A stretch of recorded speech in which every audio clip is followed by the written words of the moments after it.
홍대 참여연대 우리가 할 수 있는 것들 지금 뭐하네 놀때 홍대 참여연대 아직도 회원가입하지 않고 뭐하네 놀때 홍대 참여연대 우리가 할 수 있는 것들 지금 뭐하네 놀때 홍대 참여연대 아직도 회원가입하지 않고 뭐하네 바로 너 바로 너 바로 너 바로 너 당신이 우리의 든든한 배후 0% 우리가 받는 정부 지원 0% 시위꾼 아냐 시민의 파수꾼 유엔이 인정하는 시민단체 파트너 행동하는 시민과 함께하는 권력 감시기구 참여연대 놀때 홍대 참여연대 우리가 할 수 있는 것들 지금 뭐하네 놀때 홍대 참여연대 아직도 회원가입하지 않고 뭐하네 놀때 홍대 참여연대 우리가 할 수 있는 것들 지금 뭐하네 놀때 홍대 참여연대 아직도 회원가입하지 않고 뭐하네.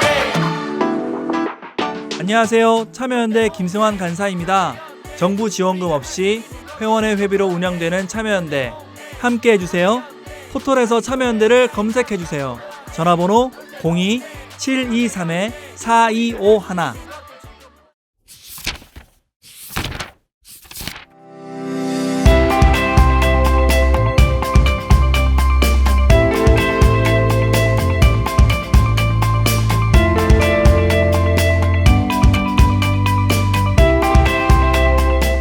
머리는 시원하게 뚫어주고 가슴은 따뜻하게 데워주는 책 이야기 팟캐스트 책사이다. 안녕하세요. 팟캐스트 책사이다입니다. 책사이다는 참여연대에서 만드는 책 이야기 팟캐스트입니다. 저는 진행을 맡은 박알라딘이고요. 오늘도 김느낌님과 황주부님 나와주셨습니다. 안녕하세요. 네, 반갑습니다. 네, 오늘 58회입니다. 숫자가 정말 금세 쌓여가고 있네요. 100회 올까? 100회 때는 저희도 뭐 이렇게 뭐 오시겠다는 분들 계시면 좀 불러서 공개 방송 같은 거요. 네네. 대부분의 방송들이 네. 이제 만용을 부려서 그런 걸 하다가 굉장히 마음에 상처를 입고 딴 건 모르겠고 저희가 이제 100회를 하게 되면 한 6개월 정도가 걸릴 텐데 앞으로 그것밖에 안 남았어요? 64, 24니까 아닌가? 아니잖아요. 58회라니까 지금. 58회니까 50회가 남은 거잖아요. 그럼 25 아니구나 1년 네, 아직 1년 더 남았구나. 갈 길이 멉니다. 네. 어쨌든 빨리 코로나가 잡혔으면 좋겠다 이 얘기를 하려고 했는데 네, 저희 지난 시간에 면역력이 필요해라는 네. 주제로 이야기 나눠봤잖아요. 정말 생각해볼 이슈들이 네. 많다는 생각이 들고 요즘 코로나19 이제 이야기들을 나누면서 왜 우리가 사회 분기점이라는 것들이 있잖아요. 네. 뭐 전 세계에도 마찬가지고 일단 한국 사회에서는 분명한 분기점이 될 이슈인 건 분명하다. 네. 그러니까 그게 우리의 생각이든 어떤 생활의 방식이든 네. 일단 생활 방식은 정말 극명하게 달라질 것 같다는 생각이 들고요. 그리고 그것을 거치면서 당연히 다른 사람을 대하거나 우리가 뭐 미래를 전망하거나 또는 사회 여러 가지 문제들을 다룰 때 네. 이 전제나 이 전망하는 근거들이나 방향들도 크게 달라질 거라는 생각이 들어요. 그렇죠. 정말 어떻게 달라질까? 근데 이런 거죠. 이런 생각할 때 우리는 이런 얘기하고 있는데 또 어떤 분들은 이렇게 이제 밝은 분들은 네.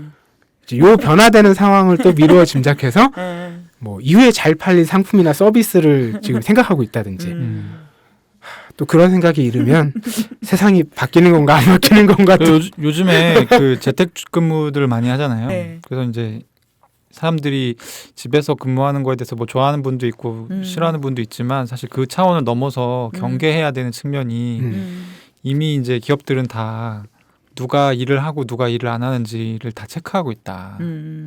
이 작업에 실제 필요한 인력이 얼마인지가 말하자면 계산할 수 있다는 거죠. 재택을 시켜보면. 무섭네요. 아까 그 재택근무 하시는 분들의 상황이나 만족도를 이제 취재해서 9시 뉴스 같은 데서 많이 보여주잖아요 최근에. 네. 어떤 분이 인터뷰를 하는데 이거 뭐 일단 뭐 집에서 하니까 여러모로 편한 점들도 있는데 걱정되는 게 있다. 이러다가 이제 정규직 다 없애고 딱 그 얘기를 듣자마자 어떤 그 우리 한국 사회가 최근 20년 동안 겪어온 이 과정을 너무나 몸으로 그렇죠. 알고 계신 분이 아닐까.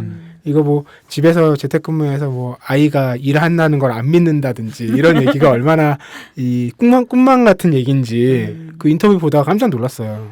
그럴 수도 있겠구나. 이제 저는 그런 글도 봤어요. 그 어떤 이제 회사가 재택근무를 하는데 네.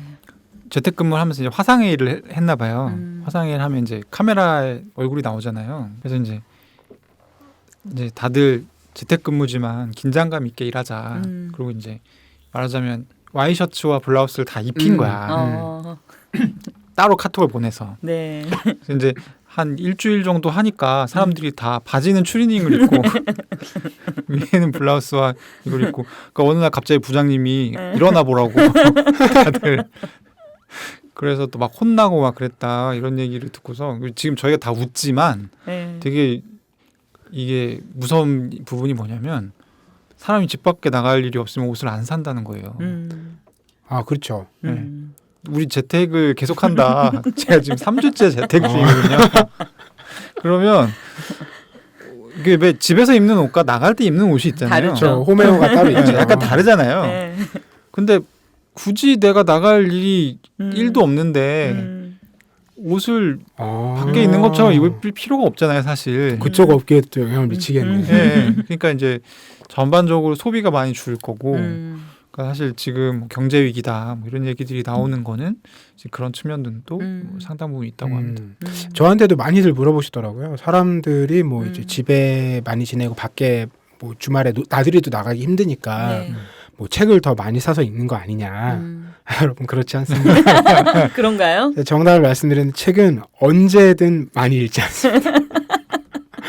아니 영화도 못 보고 극장에도 못 가는데 책을 안 읽는단 말이에요? 그렇게 힘든 상황에서 책을 읽겠냐고요.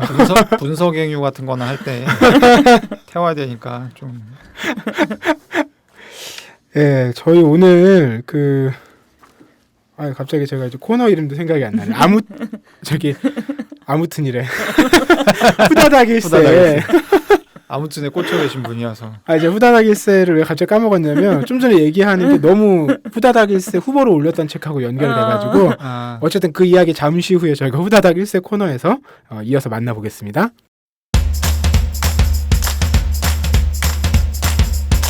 네, 이 책 정말 빨리 1쇄 다 팔려서 2쇄 찍으면 좋겠다. 이런 마음으로 저희가 한 권의 신간을 골라서 이야기 나누는 시간이죠. 후다닥 1쇄 시간입니다. 제가 오늘 후보로 고른 책 역시 3권이었는데요. 첫 번째 책이 앞서 잠시 예고해드렸던 조지 오웰의 에세이 모음집 책 대 담배예요. 네.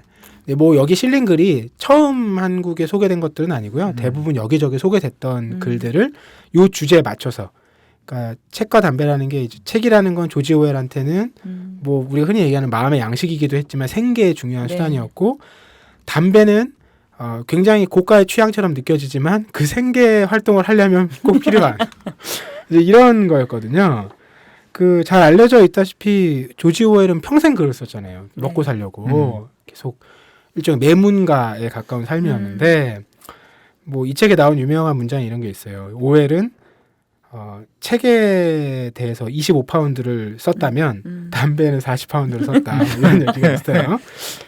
그리고 여기도 이런 문장이 나옵니다. 책 소비가 계속해서 저조하다면 책을 많이 읽지 않는 현상이 적어도 독서가 개경주나 영화를 보러 가는 것 그리고 펍에 가서 한잔하는 것보다 재미가 없어서이지 돈이 훨씬 많이 들어서가 아니라는 점을 인정할 수밖에 없지 않는가. 그렇죠. 그렇죠. 이런 평생 글을 쓰고 뭐 책과 관련된 일을 해왔던 이 조지 오웰의 이 어떤 페이소스 같은 것들이 묻어나는 이런 대목들이 좀 독서가들이 그런 얘기 많이 하잖아요. 내가 어쩌다가 이렇게 되었나.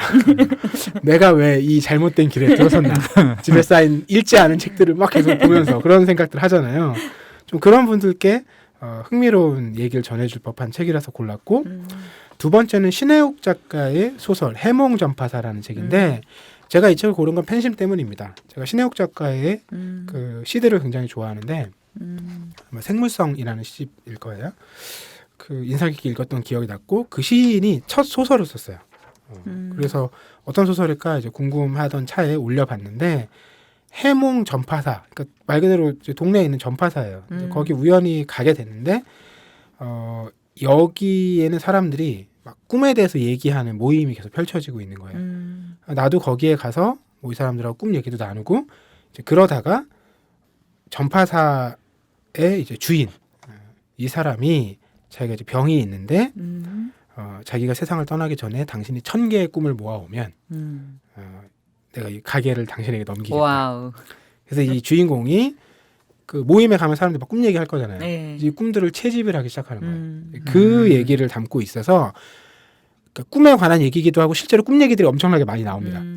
네. 작가도 그 작가의 말에 뭐 그런 얘기 썼어요. 1000개의 꿈 이야기를 정말 모아보고 싶다. 자기가 그래서 막 몇십 개를 이렇게 모아서 쓰고 있다. 제 친구들 중에서도 꿈에 관심 있는 분들은 침대 옆에다가 메모지를 놓더라고요. 맞아요. 이게 금방 까먹기 때문에 네.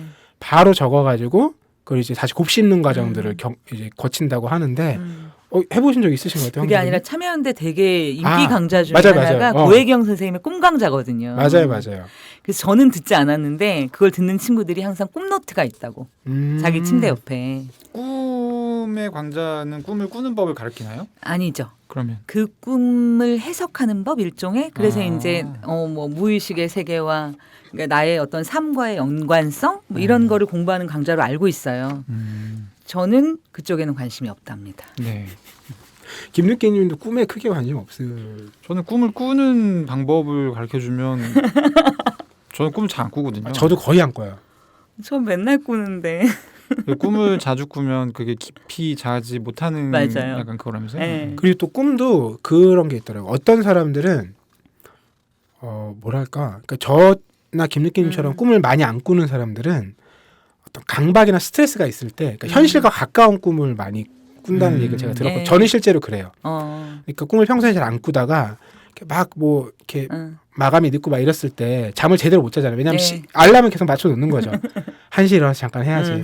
또 1시 10분 막 2시에 일어나도 그래. 2시에 일어나도 할 수 있을까? 2시에만 일어나자. 이 중간중간에 막간에 막 꿈을 꾼단 말이에요. 그럼 네. 그 꿈에는 그 현실이 들어와서 꾸게 돼요. 그렇죠. 예. 네. 막 누가 이제 막 연락이 오고 이런 꿈을 꾼단 말이죠. 김느끼님은 어떤 편이세요? 일전에 한번 얘기한 것 같은데 저는 강박을 거의 못 느낍니다. 왜냐하면 되게 고질적인 저의 삶에 이 굉장히 안 좋은 저게 있어요. 저는 뭔가가 그런 시험 공부를 안 했어요. 시험 공부 안 했으니까 당연히 시험 못 보겠죠. 되게 중요한 시험인데 잘 봐야 되는데 그럼 사람이 강박에 빠지잖아요. 찍어서 공부를 해볼까 이런 강박에 빠지는데 저 같은 경우는 그러면 항상 시험이 연기돼요. 오 마이 갓. 뭐야? 근데 이게 그냥 연기되는 게 아니고 막 그런 엄청 강박을 느끼고 공부 열심히 하고 그래서 죽이 되든 밥이 되든 해서 갖고 가면 시험이 연기돼. 좋은 게 아니었군요. 근데 이제 이게 몇 번 반복이 되니까 네. 강박이 안 되기 시작했어요. 그래서 그냥 저는 합니다. 같은 속도로. 비슷한 속도로 항상. 야. 정말 대단한 능력 아니에요? 비슷한 속도로 하는 거. 저게 가장 그 대단한 능력이죠. 왜 그런 있잖아요. 깨달음의 그 어떤 층위를 얘기할 때 뭐 이런 게 있어요. 그 초급은 뭐 이렇게 뭐 자극이 오잖아요. 그러면 자극에 따라서 반응을 하게 되죠. 네. 약하게 오면 약하게, 세게 오면 세게. 그러니까 약하게 누가 툭 건드리면 이러고 세게 건드리면 아야 이러겠죠. 요것보다 이제 조금 높은 중급에 가면 어떤 자극이 와도 자극에 대해서 반응하지 않습니다. 우리가 흔히 중국 쿵푸 영화에서 보는 이제 어떤 수준 높은 고수가 이러는 거죠. 아픔을 안 느끼는 거예요. 근데 이건 고수는 아니에요. 그냥 다 죽인 거니까 자극과 반응을. 가장 높은 사람은 좀 이제 김느끼님 얘기했듯이 어떤 자극이 와도 동일한 반응을 하는 겁니다. 아니, 실제로 미국에서는 네. 그런 연구 많잖아요. 명상과 과학 연결하는 연구 많잖아요. 그래서 붓다 브레인 뭐 이런 것도 있어요. 불교에서 하는 그런 수행이나 명상 상황에 뇌파나 이런 걸 다 결합시켜서 하는 거예요. 한국에도 붓다 브레인이라는 제목으로 번역된 책도 있어요. 그 책에 보면 이런 얘기 나와요. 인상 깊었던 기억이 납니다. 아, 한 단계가 더 있었구나. 제가 그때 그걸 깨닫고. 아니 근데 뭐 이렇게 다들 이렇게 부러워하시니까 진실을 얘기하면 이 꾸준히 하긴 하는데 속도가 너무 느리기 때문에 책을 읽을 때도 사놓은 거를 항상 다 읽지 못합니다. 아, 텐션이 올라오는 건 아니군요. 그렇죠. 그냥 이게 되게 저점에서 일 안 하는 상태가 계속 유지가 된다. 약간 마치 완보동물처럼. 그렇죠. 자, 저희 두 번째 책 고르지도 않은 책에 대해서 꿈 얘기를 이렇게 길게 했는데 신혜욱 작가의 책 해몽 전파사였고요. 마지막 책이 두 분께서 네. 합의하에 고른 책입니다. 생각정원 출판사에서 나왔고요. 사회학 연구자 김기헌과 심리학 연구자 장근영 두 저자가 함께 쓴 책인데요. 제목은 시험 인간. 네. 시험인가. 한국 분들이라면 뭐 네. 공감할 수밖에 없는. 나도 네. 뭐 이럴 수밖에 없는 제목인데 제목 딱 듣고 꽂히셨어요? 일단은 가장 어떻게 보면 누구에게나 문제 제기 될 수 있는 거고 그다음에 저는 더 늦기 전에 정말 문제 제기를 통해서 해결해야 되는 문제라는 생각이 들어서 한번 다뤄봐야 되겠다 정면으로 그런 생각이 들어서 바로 찍었고요. 나머지 책들은 둘 다 비슷했어요. 흥미롭지만 지금 당장 내가 막 읽고 싶은 책은 아니었어요. 네. 시험인간은 네. 뭐 저도 이거 저 약간 강박이 없다는데 강박이 있네. 참여연대에 오게 되면 약간 이런 부분에 대해서 관심이 많지 않을까. 그래서 그런 거는 이제 타이밍 좋게 딱딱 해야 되는 약간 그런 부분이 있어서 저도 이제 앞에 특히 이제 책대 담배 이런 건 되게 땡겼어요. 예, 전 담배를 안 피지만 그래도 무슨 내용인지 알 것 같아서 책이 이거 얘기해보면 진짜 재밌겠다 막 이랬는데 어쨌든 시험인간 그렇게 해서 선정해서 읽게 됐습니다.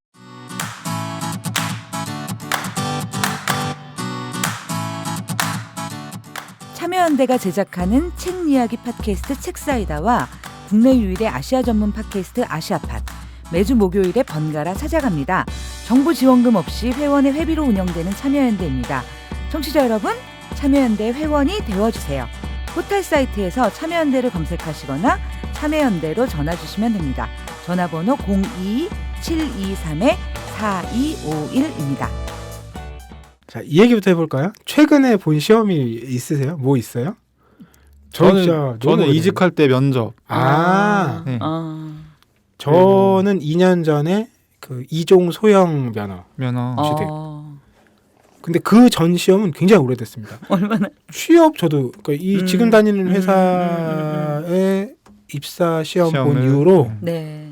저는 그런 시험에 응시해 본 경험이 거의 없어요. 뭐 예를 들면 외국어 시험이나 뭐 자격증 시험 같은 데 응시해 본 적이 거의 없어가지고 그러다 보니까 시험하고 멀어진 지가 사실 꽤 오래됐어요. 저 지금 이 시점에서 손 들어야 돼요. 왜냐하면 제가 국가에서 발행한 딱 서류는 여권과 주민등록증밖에 없어요. 저보다 더한 분이 계시네. 그러니까 뭐 면허증도 없고 그러다 보니까 제가 시험을 본 지가 진짜 언제인지 아무리 기억을 떠올려봐도 근 몇십 년 안에는 없는 것 같은. 김느낌님이 그래도 우리 중에서는 제일 경험이 저는 많지 사실 않으실까? 엄밀한 의미에서의 시험은 뭐 이렇게 저도 나이가 있어서 자주 보진 않지만 거의 그냥 일상적인 시험들을 많이 보죠. 이 책에서 얘기하는 게 바로 그런 시험의 의미이기도 하죠. 제가 이 책이 좀 흥미로웠던 건 네. 제목이에요. 그러니까 시험 인간이라는 게 너무 뻔해 보이는 제목이잖아요. 근데 뻔해 보이지 않더라고요. 왜냐하면 최근 몇 년 동안 이런 이슈를 다룬 책은 다 사회를 지목합니다. 맞아요. 맞네. 그러니까 땡땡 사회 이런 식으로 해서. 그렇지. 그렇죠. 네. 마치 사람한테 잘못이 없는 것처럼. 근데 이 책은 이제 그런 사회를 폭로하는 동시에 네. 우리 스스로 이것을 굉장히 내면화하고 있다. 그러니까 본인들도 책 거의 말미에 얘기를 해요. 뭐 이렇게 정말 많은 얘기를 했는데 우리 스스로도 시험 인간이기 때문에 어쨌든 둘 다 그렇죠. 연구자로서 살아가고 있는 그러니까 어쨌든 지식의 영역에서 네. 엘리트 계층에 있잖아요. 네. 이 자리에 와 있을 수 있고 이런 맥락들을 연구하고 이제 얘기할 수 있었던 기회를 얻은 것이라는 점은 부정할 수 없다. 뭐 이런 얘기를 하는데 그러니까 이게 너무 일상화돼 있어서 우리 앞서 막 시험 얘기했잖아요. 못 느끼거나 시험인데 시험인 줄도 모르고 지나가는 것일 뿐이지 이제 한국 사회 전체가 시험이라는 걸 굉장히 좋아한다. 그러니까 빠져 있을 뿐만 아니라 이 시험이라는 방식을 정말 선호한다. 그러니까 선호한다기보다 그것이 기준이라고 생각하는 것 같아요. 그러니까 내가 좋건 안 좋건 우리 사회에 우리가 이제 상상할 수 있는 가장 객관적이고 범용적인 시스템이 시험이다.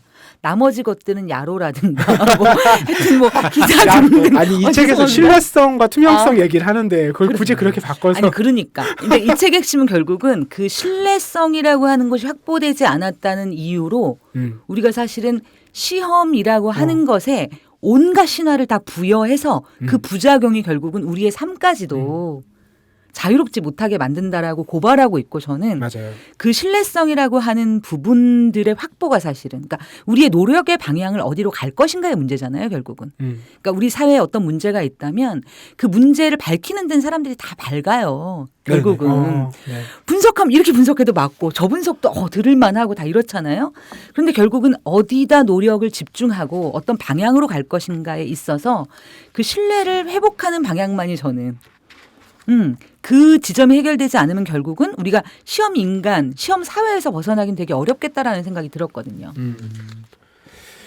그 네. 황주부님께서는 네. 교육 현장에서도 오랫동안 네네. 이런 활동을 해오셨잖아요. 네네네. 그런 맥락에서 좀 이 책을 또 다른 관점에서 보셨을 것 같아요. 일단 굉장히 한국 사회의 현실들을 아주 기승전결에 맞게 잘 정리해 놓은 책이에요.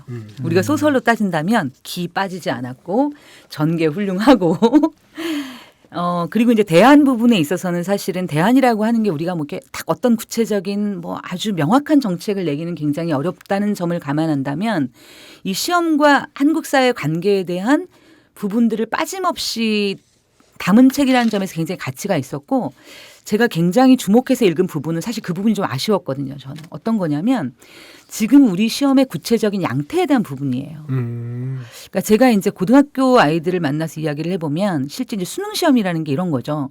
70분 동안 45문제 정도를 풀어요. 그런데 이제 그 안에는 난이도, 그러니까 시험의 목적이 항상 그 변별력이라는 것에 맞춰져 있고 이것이 당락을 결정하기 때문에 난이도를 배치할 수밖에 없잖아요. 그러면 킬러 문항이라는 게 존재해요. 그러다 보면 긴 제시문을 읽거나 국어 같은 경우에 아니면 수학에서는 킬러 문항을 풀기 위해서 한 문제당 할애되는 게 결국은 30초에서 50초 정도의 문제를 풀어야 되는 거죠. 그럼 예를 들어서 한 문제에 30초에서 50초짜리 문제라는 것의 성격, 속성 이 과연 우리의 능력이나 자질이나 이런 것들을 평가할 수 있는가 설계부터 사실 그 부분을 간략하게 짚고 있는데 저는 그 부분이 사실은 가장 문제의 핵심이라고 봐요. 그러니까 시험의 목적이 과연 뭐냐. 우리가 그것을 공정하려고 본다면 그러니까 시험이라는 것이 공정해야 된다는 명제가 성립하려면 시험은 어떤 능력을 평가하기 위한 것이고 그 능력에 맞게 설계되어야 하는 것인데 지금의 시험이라는 것은 거기에 맞게 설계된 시험이 아니라는 거죠. 오히려 당락을 결정하기 위해서 아이들이 예를 들어서 비판적 사고를 하면 그 문제를 틀려요. 그냥 딱 보는 순간 이 문제는 어떻게 풀어야 해라고 하는 것을 강박적으로 주입하고 집요하게 훈련하지 않으면 틀리는 시험이라면 그걸 통해서 우리 사회에서 요구되는 과연 능력과 자질이 뭔가. 그리고 그런 것들을 예를 들어서 그다음에 특히 공무원 임용시험 같은 데서도 똑같은 모델의 시험을 본다라고 하는 게 도대체 우리 사회에서 필요한 능력을 뭐라고 말하는 것인가. 저는 그런 문제 제기가 제일 크게 다가왔어요. 공무원 시험은 수능보다 더 하죠. 그렇죠. 거의 뭐 문제를 읽는 동시에 이제 머릿속에서 연산이 돼서 답을 바로 찾아서 풀어야 되는 이제 시험이잖아요. 그러니까 우리가 많은 시험을 경험했지만 좀 전에 말씀하신 맥락과 연결돼 생각해 보면 시험이 뭔가를 이런 사람들을 찾아내기 위한 과정이었던 적이 거의 없는 것 같고요. 대체로는 누군가를 떨어뜨리거나 이제 배제하기 위한 방식, 걸러낸다. 이런 게 시험하고 더 어울리는 서술어라는 것 자체가 말씀하신 우리가 겪고 혹은 실행하고 있는 시험의 네네. 속성들을 얘기하는 게 아닌가 뭐 그런 생각도 드네요. 근데 이 책에서 좀 재미난 대목은 그런 거잖아요. 그러니까 뭐 흔히 이제 이런 책을 만날 때 예상할 수 있고 짐작하게 되는 게 뭐 시험공화국 한국 뭐 잘못 이제 이렇게 생각되는데 이 저자들이 어쨌든 한국 사회가 겪어온 역사적인 맥락이라는 게 있잖아요. 네네. 이제 그 과정 속에서 이제 다수의 사람들이 비슷한 국민 교육의 과정을 네. 나름대로 동등하게 겪었고 네. 이제 그 과정 속에서 이제 시험이라는 틀을 통해서 뭐 좋게 얘기하면 공정한 경쟁, 네. 뭐 어떤 과정, 네. 뭐 이제 이런 걸 겪으면서 한국 사회가 이제 뭐 민주화 산업화를 거치는 소위 얘기하는 발전의 단계를 거칠 때 그 시험이라는 제도가 갖고 있는 이제 성격이 유효한 측면들은 뭐 돌아보면 평가할 만하다. 네. 이렇게 얘기하는 대목도 좀 재밌었던 것 같아요. 네. 이제 거기 그 부분에서조차도 되게 재밌었던 부분은 저는 네. 그 이번 평론가의 이야기를 거론하면서 사실은 네. 이제 그 저성장 국가, 개발도상 국가들의 교육 모델이 있잖아요. 네. 교육 모델과 시험 모델이 있는데 실제로 왜 한국이 굉장히 그러니까 고도의 경제 성장만이 아니라 우리가 굉장히 그러니까 그 당시 어떤 시대적인 부에 비하면 굉장히 높은 교육적 성취를 이뤄냈잖아요. 전 세계적으로 국민이. 네. 전 국민이. 거기에는 실제로는 엄청나게 교육 모델이 예를 들어서 선진적이고 시험의 평가 도구가 높았다는 게 아니라 그 당시에 그게 뭐 유상몰수 유상분배라고 표현되는 어쨌든 소작농들에게 토지가 분배되어서 그 자기 논밭을 팔아서라도 혹은 감귤나무를 팔아서라도 소를 팔아서라도 대학에 보낼 수 있었던 그런 경제적인 기반이 사실은 거기에 도움이 되었다라는 측면이 저는 굉장히 흥미롭게 읽혔고요. 이제 그런 거죠. 결국은 우리가 사회의 변화에 따라 시험의 모델이 변해야 하는데 지금은 예전에는 뭐냐면 인구가 너무 많았기 때문에 그중에서 예를 들어서 10명을 뽑아야 되는 거예요. 그랬을 때는 나머지 90명을 배제시키는 수단으로서 시험이 유효했다는 거죠. 근데 지금은 애들이 적어요. 저출산 시대예요. 그러면 이제는 90명을 거르는 게 아니라 지금 한 반에 15명, 20명, 25명. 학교에 따라 이제 조금 다르지만 25명이 있으면 25명이 다 인재가 돼야 되는 거예요. 지금의 시대는. 그러면 새로운 모델이 무엇이어야 되는가? 이 시대에도 여전히 그 시험 모델이 유효한가에 대한 질문은 굉장히 저희가 무겁게 받아들여야 된다고 생각해요. 근데 한편으로는 네. 이제 조금 전에 말씀하신 이제 시대에 맞는 평가 시스템이랄까요? 어쨌든 뭐 평가는 해야 되잖아요. 그게 뭐 점수를 주기 위함이 아니라 네네. 스스로 확인하고 다음 단계로 나아가기 위해서도 그런 과정들은 필요한데 거기까지는 다 고개를 끄덕일 텐데 도대체 그게 뭐냐고 생각하면 굉장히 난망해지는 거예요. 왜냐하면 말씀하셨듯이 한국 사회에서는 시험이라는 시스템이 너무 크고 강력하고 모두가 경험을 했고 이런 방식이기 때문에 뭐 가까운 예지만 그 입시 이슈 있었을 때도 네네. 대번에 네.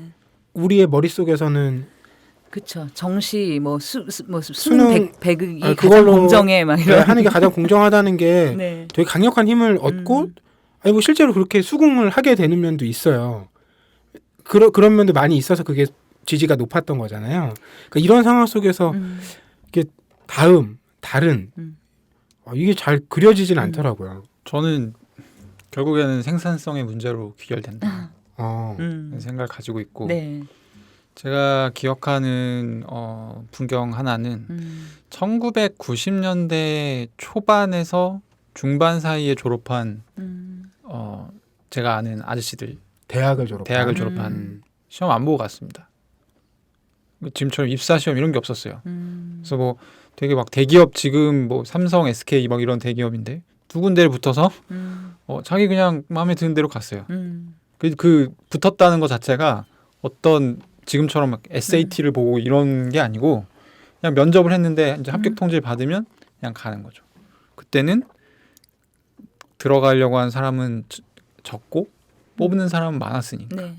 시험 없어지는 거예요. 그러니까 시험이라는 거의 목적 자체가 그러니까 황주민이 약간 이제 시험의 목적을 말씀하셨는데 그러니까 제가 볼 때는 원래 목적이 떨어뜨리는 데 있는 거예요. 원래. 그러니까 시험으로 떨어뜨리는 거 이상의 뭔가를 성취하려고 하면 안 돼.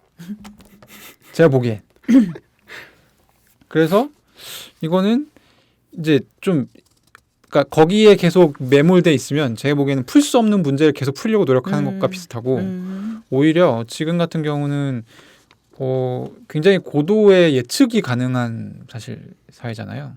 그래서 지금 이런 인력이 필요하다 내지는 또 이런 어떤 세계적인 트렌드 가령 최근 같은 경우는 제가 예전에 이제 인공지능 회사에서 일할 때인데 그때 되게 재밌었던 게 뭐였냐면 한국에서 그 쓸만한 1년에 나오는 인공지능 AI 연구한 박사가 10명이 안 됐어요. 이게 당연해요. 왜냐하면 꼽아봐야 연구실 몇 개 안 돼. 서울대, 카이스트, 포스텍, 뭐 성균관대, 뭐 연고대 뭐 이 정도? 네. 근데 여기서 이제 박사가 한두 명씩 나오거든요. 1년 다 해봐야 10명이 안 돼. 그리고 10명의 대부분은 삼성에서 데리고 갑니다. 그러면 다른 AI 연구하는 기업들이 있을 거잖아요. 네. 그럼 얘네는 AI 인력을 찾을 수가 없는 거예요. 한국말을 하는 사람을. 네. 그래서 이제 궁여지책으로 외국인을 채용하고 뭐 약간 이런 게 있었거든요. 근데 그런 것처럼 만약에 AI가 이제 어떤 트렌드다라고 하면 그거를 좀 집중적으로 키운다 할지. 그러니까 우리가 지금 어떤 방식이냐면 수능이라는 시험을 하나 딱 보고 네가 가고 싶은 데를 찾아가 봐. 근데 얘네는 이미 고등학교, 심하면 중학교 때부터 완전히 이 틀리지 않는 시험에 매몰돼서 지들이 뭘 하고 싶은지 몰라요. 그렇죠. 그냥 백지 상태로 대학에 와. 그러면 그때부터 이제 막 또 술 마시고 1학년 때 요즘 술도 잘 안 먹어요, 애들이. 이제 공부하고. 왜냐하면 대학 학점을 잘 받아야 네. 내가 원하는 좋은 대기업에 갈 수 있어요. 이 대기업은 뭐한 대기업이냐? 중요하지 않아. 여기서 중요한 거는 소득. 대기업은 복지가 좋고 소득을 해주니까. 그러니까 이 사람이 이제 학생 시절을 겪고 대학에 들어가서 결국에 취업을 하고 그다음에 뭐 다음 생애 다음 단계 넘어가기까지의 굉장히 많은 분기점들이 있는데 이 분기점들의 각각의 인센티브가 굉장히 복잡하게 작용을 하게끔 사실 사회 시스템을 만들어야 우리가 시험 인간에서 네. 벗어날 수가 있는 거지. 시험 자체를 진짜 멋들어진 시험을 만들어가지고 벗어날 수 있다? 저는 그렇게 생각하지 않아요. 저는 이제 변화는 좀 시작됐다고 봐요. 그러니까 예전에 우리가 사실은 수능이나 이런 시험에 올인했던 건 그런 신화가 있잖아요. 고3 때 봤던 한 번의 학력고사가 나의 인생을 좌우한다. 인생, 결혼도 좌우하고 직장도 좌우하고 소득도 좌우하고 나중에 결국은 노후까지. 그러면 그게 한 번이라면 그 한 번에 모든 것이 올인되는 게 너무 당연한 거예요. 근데 예를 들어서 지금은 첫 직장을 가는 데에는 좌우할 수 있지만 두 번째, 세 번째, 네 번째, 다섯 번째로 갈수록 그 확률이 떨어지고. 그렇죠. 그러니까 사실 이제 그런 사회의 변화가 지금 이제 시험의 변화까지도 어떻게 보면. 그죠? 이렇게 뭔가 사회의 변화와 시험의 변화라는 거는 같이 이렇게 얽혀 있는데 근데 저는 오히려 시험의 부분에 있어서는 오히려 반동적이라고 생각하는 부분이 있는 거예요. 오히려 지금 더 많은 친구들이 뭐냐면 더 옛날의 시험 구조로 예를 들어 시험이라는 게 만약에 능력치를 측정하는 거라면 다양한 능력, 실제 직무 능력을 측정하는 게 맞는데 그런 거 다 필요 없고 내가 했던 거 지금까지 우리가 알고 있는 거 그리고 가장 많은 시간을 투여했다라고 그 시간에 대한 공정함이 보장되는 예를 들어 객관직 오지선다. 이것이 모두의 정답이라고. 그게 공무원이 됐든 대기업이 됐든 그런 압력들을 계속 넣고 있는 거잖아요. 사실은. 로스쿨도 그거는 예를 들어서 배우는 게 좀 다르잖아요. 배우고 서술하는 방식이 굉장히 다른데 사법시험이라고 하는 처음에는 객관식 나중에는 논술시험. 어쨌든 이런 시험이 공정하다는 지금은 예를 들어 그것이 능력을 평가하는데 충분하지 않아라는 시험이라고 판명이 된 시험에 대해서도 그것이 공정해라고 오히려 반동적으로 되고 있다는 이 지점에서는 문제가 좀 있는 것 같아요. 저는 이제 학생들이 줄어들고 있잖아요. 네. 그래서 이 문제가 자연스럽게 네. 해결되지 않을까 하는 기대도 가지고 있습니다. 왜냐면은 학생들이 뭐 60만 명일 때 저 수능 칠 때 60만 70만 명 정도가 같이 시험 맞아요. 쳤던 걸로 재수생 이런 걸 다 포함해서는 거의 네. 70만 명이 시험 봤죠. 요즘에는 30만도 안 되는 걸로 들었거든요. 그렇다고 하면 70만이 쳐서 이제 서울대는 정원이 똑같으니까 네. 70만 명이 쳐서 서울대 들어갈 수 있을 때의 어떤 경쟁률과 30만 명이 쳐서 서울대 들어가 물론 이제 서울대 들어가기 힘들겠습니다만, 근데 그런 것들이 이제 점점 아마도 심해지지 않을까. 인구가 줄어들고 그렇게 되면 이제 대학끼리도 이제 막 터지게 싸우고 유치 경쟁을 벌이고 이렇게 해야 될 것이고, 결국에 제가 보기에는 지금도 아마 거의 마음만 먹으면 대학에는 다 갈 수 있을 걸로 알고 있어요. 아마 올해부터가 정원이 더 많은 정원이 더 많은 걸로 알고 있는데, 근데 요게 이제 요런 게 조금 몇 년만 더 지나게 되면 대학을 가는 게 아무런 변별력이 없다는 시대가 될 거예요. 그렇게 되면 저는 이제 이번 코로나19도 약간 그런 계기가 될 것 같은데, 지금 다 대학생들이 400만 원씩 한 학기에 내고 500만 원씩 내고 온라인 강의 들으면서 얼마 전에 막 오늘 제 페이스북 보니까 누가 그 어떤 교수님이 이제 하는데, 교수님도 서툴고 학생도 서툴고 이러니까 교수님 막 이제 강의를 하는데 아 지금 뭐라는 거야 씨발, 약간 이런 욕설을 한 거야 학생이. 근데 그게 이제 라이브로 다 나간 거야. 오 마이 갓. 아, 그래서 이제 예, 모두가 당황했다고. 네. 근데 약간 이런 걸 겪다 보면 무슨 의미가 있나 이런 대학에 가는 것이, 이런 생각이 들지 않겠어요? 그래서 이제 자연스럽게 아마도 뭔가 좀 균열이 오지 않을까 싶고, 저희가 지금까지 좀 이제 시험인간이라는 이슈에 대해서 네. 약간 테크니컬한 그리고 좀 사회 구조적인 얘기들을 네네네네. 많이 했는데 네. 이제 좀 인간이라는 데 맞아요. 초점을 네. 맞춰서 얘기를 좀 더 해보면 좋을 것 같은데, 이제 이 책에서 그런 지적을 하잖아요. 그러니까 이 시험 인간들이 치르는 이제 시험이라는 시스템 자체가 네. 나라는 존재를 지워야 유리하다. 아까 이제 말씀하신 확실해요. 네. 이제 내 감각이나 느낌을 적어서 정답되는 게 아니라 그렇지. 그냥 출제자의 의도를. 그렇죠, 그렇죠. 정말 시험 기계처럼 해야 이제 네. 유리한 점이 된다는 거잖아요. 네. 그러니까 이제 질문하고 답하는 방법을 잃어버린다라는 거죠. 이제 그게 인간하고 거리가 멀어진다는 거죠. 네네. 이율배반의 표현인데, 네. 그리고 또 하나는 이제 앞서 말씀하신 한 번의 시험에 상당히 많은 게 결정되는 시스템이다 보니까 이게 기회가 한 번이잖아요. 이 책에서 되게 재미난 저는 인간 본성에 대한 이 뭐라 그럴까요? 그 통찰? 네, 통찰을 생각하는데 이 시험이 반복되지 않으면 즉 상대와 한 번 하는 거라면 누구나 배신할 수밖에 없다. 죄수의 딜레마 상황이라는 거죠. 네.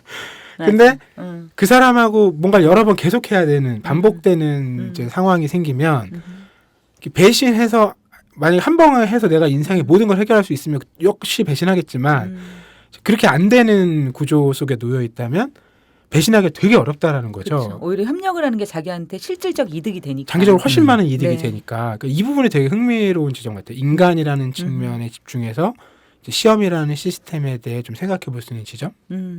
맞아요. 결국 사람이 하는 거라서 이게 마음의 문제가 영향을 많이 미치기도 하고 그래서 이런 이제 앞서도 제가 땡땡 사회 얘기라는 많이 네네. 얘기를 했지만 네. 이 책이 그런 맥락에서 좀 인간이라고 붙인 대목이 좀 유의미하다는 생각이 많이 들었어요. 네. 저는 이러한 시험을 거쳐서 만들어지는 나라고 하는 존재의 정체성이 과연 지금의 시대를 살아가기에 적절한가. 그리고 그걸 넘어서 그런 정체성을 가지고 내가 승리자야. 결국은 그렇게 해서 내가 승리자가 된 거 아니에요? 시험에 붙었어. 근데 그 정체성을 가지고 살아가는 게 과연 행복할까? 끊임없이 예를 들어서 뭐냐면 과제를 던지고 과제를 지금은 받는 거잖아요. 답을 받는 거잖아요. 피드백을. 예를 들어 내가 마케터야. 그러면 어떤 제품이 시장에서 팔릴까? 그리고 그 답을 받는 거잖아요. 근데 실제로 이게 시장에서 팔릴까보다는 사장님이 어떤 걸 더 좋아하실까? 나의 상급자가 어떤 답을 원할까에 더 민감하지 않을까? 이게 저의 오해인가요? 아니요. 근데 이제 뭐 그 네. 답을 뭐 크게 고민할 필요가 없이 뭐 네. 대부분은 이제 매출이라는 것으로 이제 네네. 드러나는 것이니까 숫자가 네. 아 근데 그 지금 하신 말씀을 들으니까 네. 갑자기 좀 슬퍼지네요. 왜냐하면 네. 이것도 이제 뭐 일종의 시험일 그렇죠, 수 그렇죠. 있잖아요. 네. 근데 이 시험의 난맥은 앞서 우리가 얘기했지만 이제 자기 성취 평가가 아니라는 데 있어요. 예를 들어 맞아요. 정확한 지점이에요. 예를 들어 내가 뭐 내가 설정한 과제든 회사에서 주어진 과제든 내가 동의해서 이제 수행을 했겠죠. 그것이 뭐 기대한 것 이상으로 잘 나왔다고 해봅시다. 그런데 우리와 경쟁 업체라고 불리는 다른 회사가 비슷한 상황을 더 좋은 성과를 냈어요. 이러면 앞서서 내가 해낸 성취들은 평가받을 수가 없는 게 이제 이 자본주의에서 물건을 사고 파는 서비스를 사고 파는 많은 회사들에서 일하는 사람들이 놓인 시험의 난맥인 것 같아요.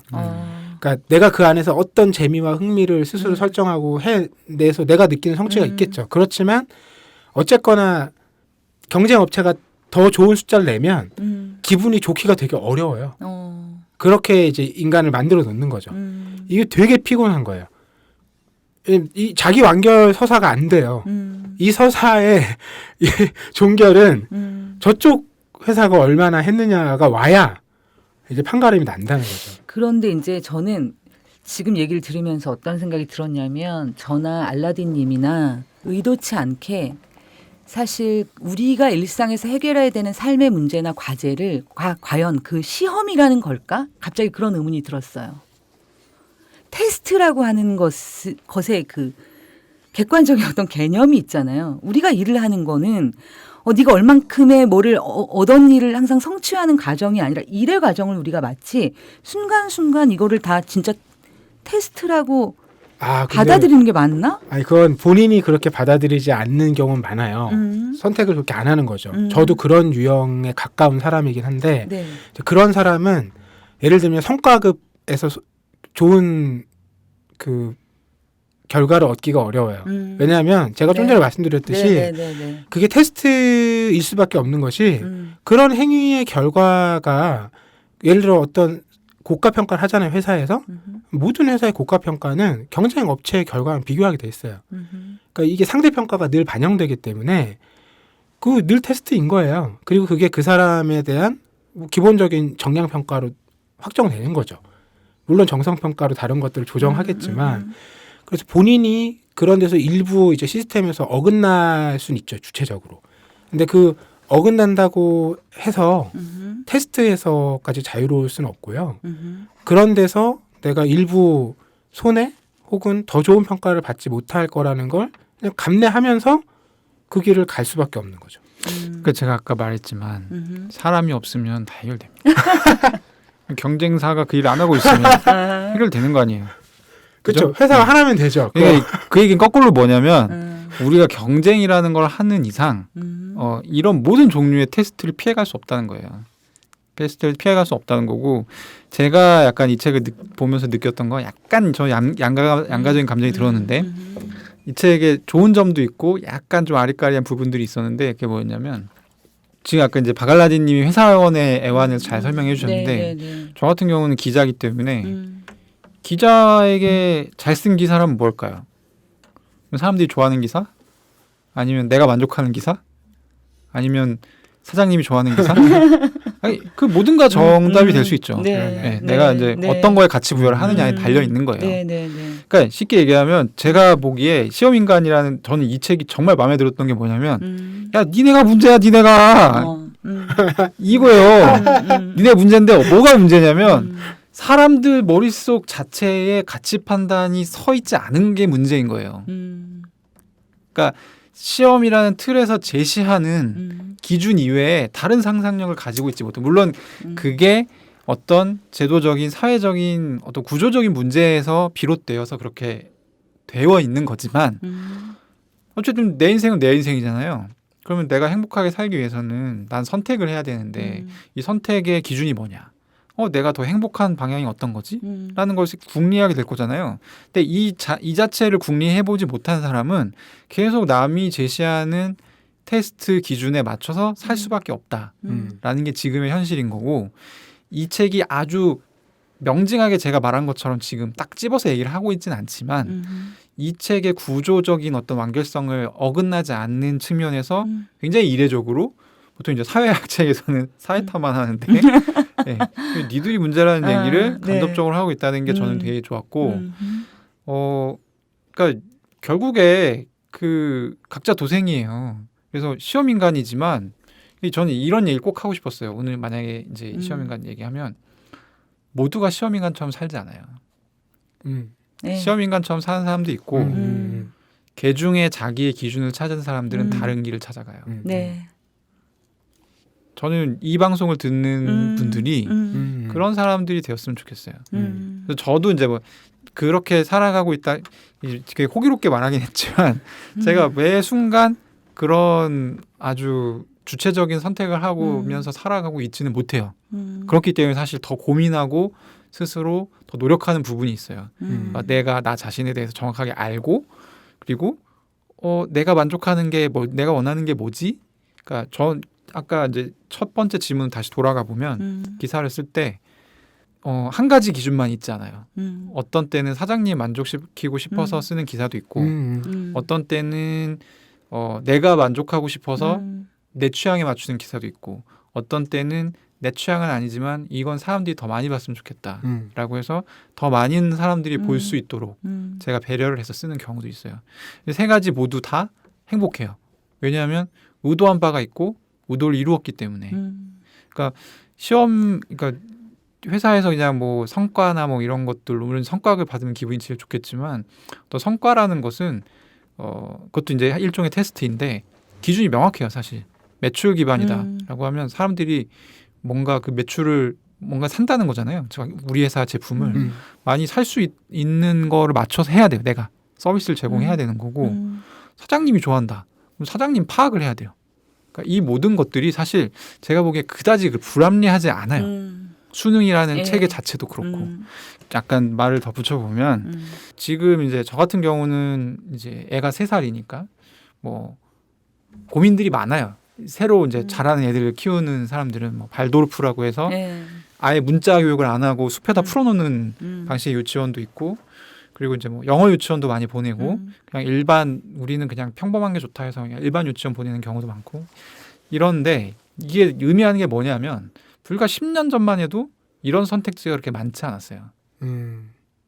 이렇게 지금의 수준처럼 많지 않았어요, 선택지가.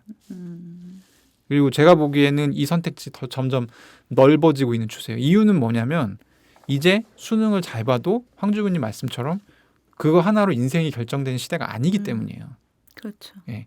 그 얘기는 뭐냐면 점점 이 친구의 미래에 대해서 고민을 하는 부모들이 많아지고 있다는 얘기고, 그거랑 비교해서 저는 그 학생들의 고민의 폭도 더 넓어질 수 있을 거라고 생각해요. 그러니까 변화가 없는 게 아니라 변화가 진행이 되고 있어요. 진행이 되고 있는데, 다만 이제 꼭 얘기하고 싶은 건 뭐냐면 지금 이제 인구가 줄어들고 있잖아요. 인구가 줄어들고 있고 AI 뭐 자동화 이런 것들이 나오지만 제가 전에도 이제 무슨 책 설명하면서 얘기했듯이 우리가 지금의 경제 수준을 유지하기 위해서는 혁신이 끊임없이 나와줘야 되기 때문에 창의성이 사실 점점 중요해질 거예요. 그리고 이제 어떤 모든 것을 통섭해서 그 안에서 인사이트를 끄집어내는 그런 능력을 함양시키는 것도 굉장히 중요해질 거고, 그런 거는 지금의 공교육에서 할 수가 없어요. 그렇다고 하면 아마도 제가 보기엔 약간 지금과는 달리 일탈적인 선택을 하는 부모들과 학생들이 점점 더 많아질 거고, 이런 것들이 진행이 되게 되면 지금 같은 경우는 학교에 다 때려 박아가지고 여기에 들어가는 비용을 이제 나라에서 대주고 교육을 시키지 않습니까? 근데 이 시간이 이렇게 이제 언제가 될지는 알 수 없지만 이 추세가 확산이 되면 우리의 공교육 방식이라는 것도 굉장히 많은 변화를 겪게 되지 않을까 싶어요. 실제 지금의 공교육의 지금의 예를 들어서 뭐냐면 실제 아이들의 능력치를 키워주는 그런 교육이라든가 수행평가 모델이라든가 사실 이런 게 다 들어와 있어요. 왜냐하면 우리나라 교육부가 이게 손을 놓고 있는 게 아니잖아요. 그런데 이제 오히려 저항이 뭐냐면 학부모들로부터 학생들로부터 온다는 거예요.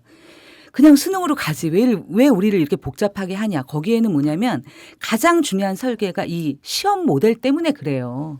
수능이라는 게 너무 견고하게 버티고 있기 때문에 비교과 활동이 실제로 그걸 통해서 아이들이 자신의 길을 찾을 수도 있고, 이게 공교육 안에서 사실은 이 공교육의 비용으로 다 가능한 거예요.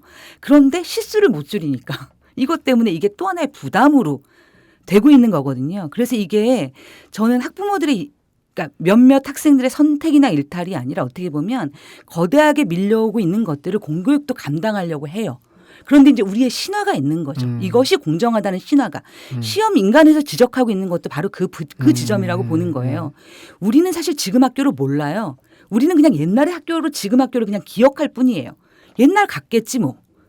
근데 실제로 학교 현장은 바뀌고 있음에도 불구하고 그 사람들이 가졌던 너무 커다랐던 트라우마와 강박, 이 시험이라는 이것이 우리 사회를 세대를 막론하고 딱 마치 무슨 스크럼처럼 붙잡고 발전하는 사회를 이렇게 딱 붙잡고 있다는 거죠. 오히려 어떤 부분은 반동적으로.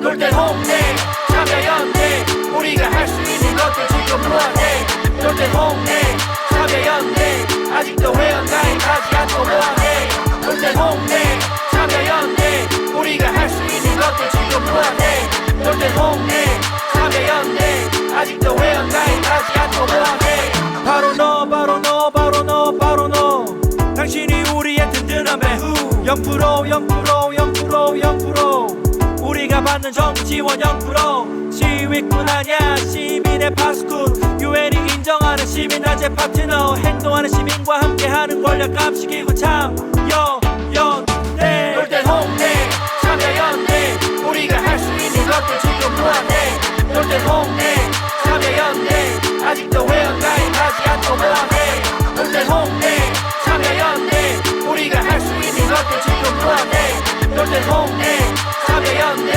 아직도 회원가입하지 않고 뭐하네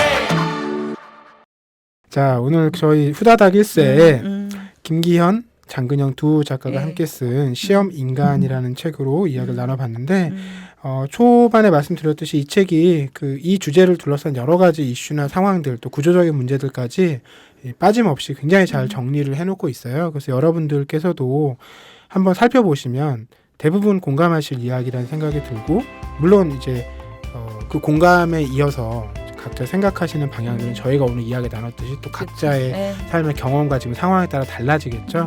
그런 것들을 좀 더 나눌 수 있는 계기가 되기를 바라는 마음이고요.